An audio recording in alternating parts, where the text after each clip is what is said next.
Do you remember the good old days when mom and pop travel agencies were a thing? I don't know about you, but I kind of miss them. They took care of absolutely everything, which really takes a lot of the pressure off when you're planning a vacation. They booked your tickets, took care of hotel reservations, even helped hook you up with a visa if you were traveling abroad. There was something quite exhilarating and freeing about the whole experience, if you ask me. Now, let's pause that nostalgia trip for a moment and talk about how you plan your vacations today. For starters, your travel agency has probably been replaced by an online travel aggregator. That's just a fancy word to describe websites like Make My Trip, GoIbibo, or ClearTrip, where you're able to book tickets and hotels online. Thanks to these apps and websites, you can plan your next holiday in a matter of minutes. So we've come a long way. But here's the thing. While old school travel agents are a dying breed, a lot of their tried and tested strategies are what make online travel aggregators or OTAs work today. The one core principle that a successful online travel aggregator and a solid travel agent have in common is a deep understanding of the travel industry. That probably sounds simple enough, right? Maybe even kind of obvious. Except it really isn't. Case in point, ClearTrip. The company has been down in the dumps for a while now. Revenue has been at an all-time low despite the rest of the OTA industry doing pretty well at the moment. It is an anomaly in more ways than one. So when e-commerce giant Flipkart came into the picture and acquired the company back in 2021, the hope was that it would be able to turn things around. ClearTrip had hit rock bottom, and in many ways, the only way from there on was up. Now, unfortunately, things haven't quite played out as Flipkart and ClearTrip had hoped. And one big reason for that is that ClearTrip under Flipkart may have veered too far away from those OG tried and tested strategies we just spoke about. You know, the ones that made us keep going back to our travel agents back in the day. Welcome to Daybreak, a business podcast from the Ken. I'm your host Rahel Philippos, and I'll be joining Snigdha every day of the week to bring you one business story that is worth understanding and worth your time. Today is Tuesday, the 11th of June.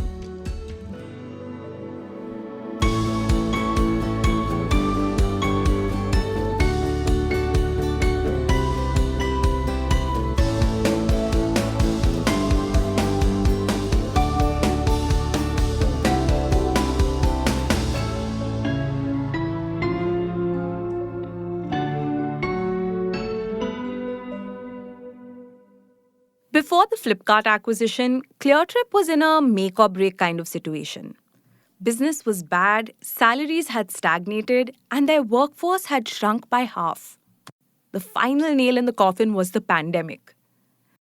So when Flipkart came in and threw it a lifeline in 2021, it almost seemed like a miracle. And the deal made sense for Walmart-owned Flipkart for multiple reasons. The biggest of which is that the company managed to snap up ClearTrip for a mere $40 million. Now, that's a far cry from its $300 million valuation back in 2016. So it really was a one man's loss is another man's gain kind of situation, literally. At the time, Flipkart was looking to diversify. It wanted to expand its bouquet of offerings for its vast online user base. Basically, it recognized that its customers shopping on Myntra and Flipkart were also probably traveling. So why shouldn't it be able to tap into that need? So it went ahead and bought an online travel aggregator to integrate into its core business. Classic conglomerate move. Bottom line is that bringing in ClearTrip made complete sense at the time. But 3 years after the acquisition, things aren't really looking up for ClearTrip. Its losses have ballooned 40 times. And this, despite the fact that post-pandemic, the rest of the OTA sector is doing better than ever. So, what went wrong? Well, the Ken reporter Gaurav Bagur spoke to 5 ex-ClearTrip executives and 3 from its rivals to figure that out. And the consensus was somewhat clear. According to them, it was a mix of short-term vision and a deficit in travel industry know-how that was to blame. More on that in the next segment. When Flipkart entered the picture, one thing was clear. The e-commerce behemoth had every intention to rebuild ClearTrip from the ground up. But in the process, it also ended up changing the very culture of the company. You see, the few employees that had stayed on out of loyalty to ClearTrip's top management and founders eventually decided to scoot. So Flipkart was left with a handful of OG ClearTrip staff. And if it was faced by this, it really didn't let it show because it very quickly shuffled the deck. It began by bringing in top talent from its own ranks. A former ClearTrip executive who joined post takeover described these fresh faces as the quote unquote blue eyed boys of Flipkart.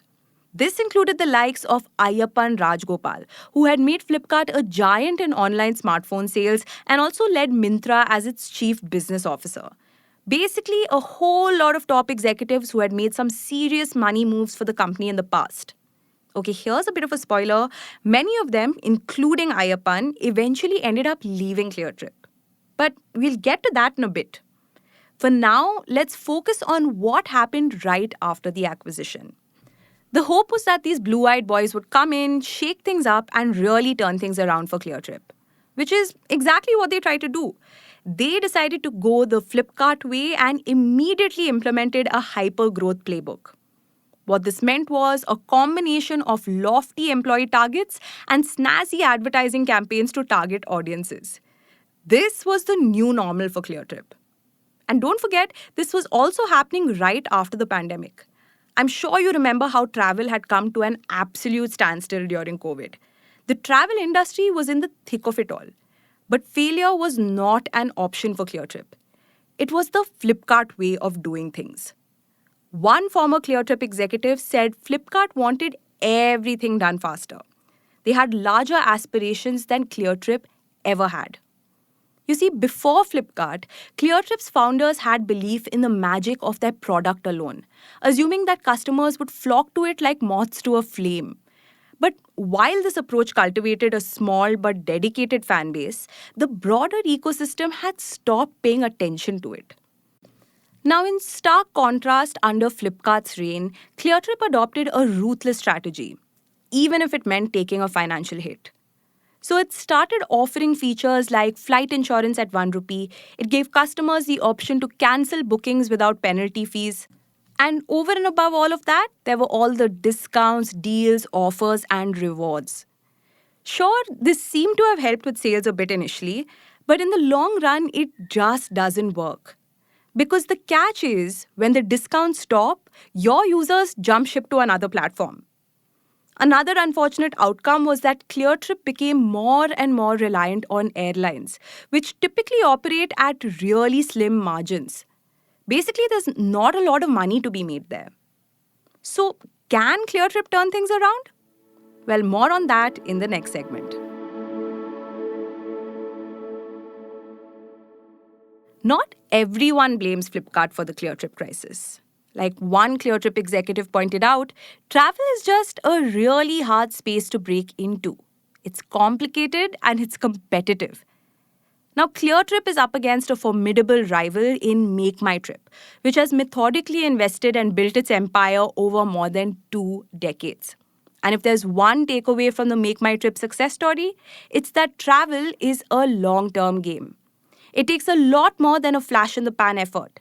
Just throwing discounts and rewards in the customer's direction does not work. So now, ClearTrip seems to be trying to turn things around. And it's doing that by doubling down on the hotel business. Unlike the highly regulated airline sector, the unorganized hotel sector offers a scalable supply chain. The profit margins also just aren't as slim as with airlines. So there's a fair bit of money to be made here. But cracking the hotel business is proving to be somewhat of a Sisyphean task for ClearTrip. The company is still floundering, unable to offer the right inventory at the right price.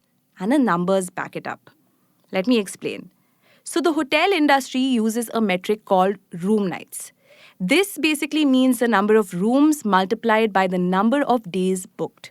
So in ClearTrip's case, it manages around 1,500 room nights per day, whereas MakeMyTrip manages about 1 lakh.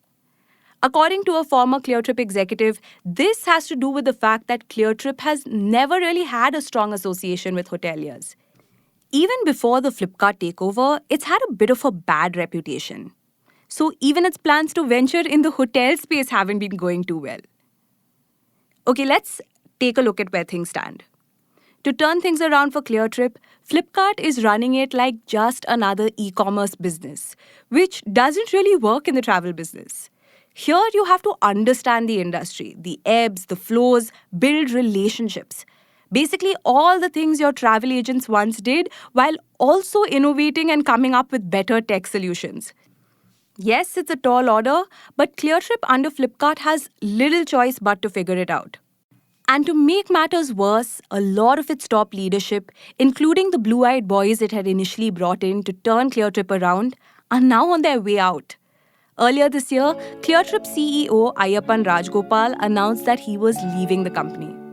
So ClearTrip really has to get its act together, and Flipkart has a big role to play here.